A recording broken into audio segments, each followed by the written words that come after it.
The Ambassador Bridge doesn't just connect the US and Canada.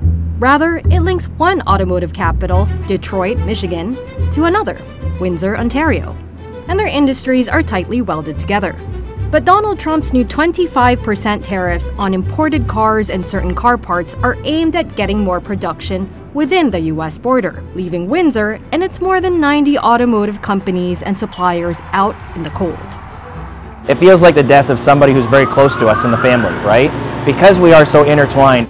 Jonathan Azzopardi is the president of Laval Tools, which builds tools and equipment to make car parts.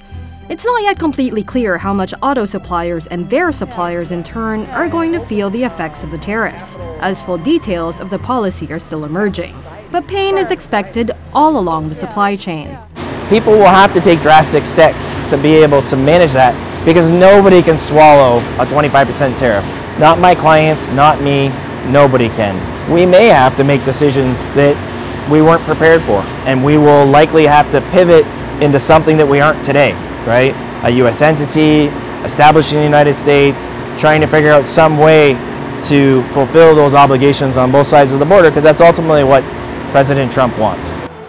And as companies in Windsor consider their options, it's hard for them to ignore that even more tariffs could be on the horizon.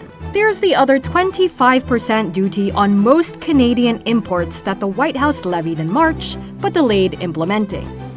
Bruce Lane makes car parts that cross the border back and forth several times for treatment and processing, along many stages of manufacturing, before eventually landing in finished cars. Our parts are on a large number of vehicles built.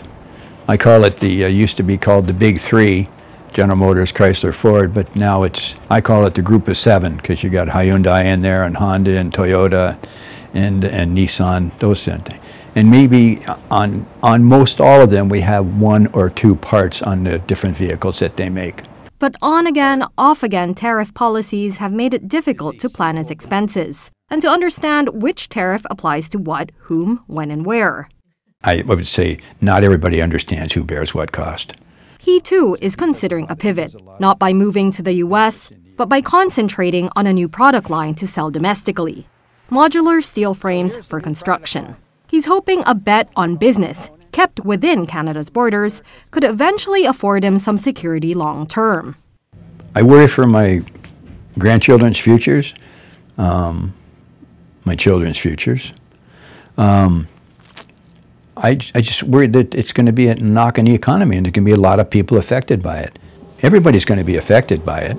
And it's this question around the future that everyone has in Windsor, as they look across the river to their American neighbor. It's about whether the economic ties will hold or whether tariffs will tear them apart.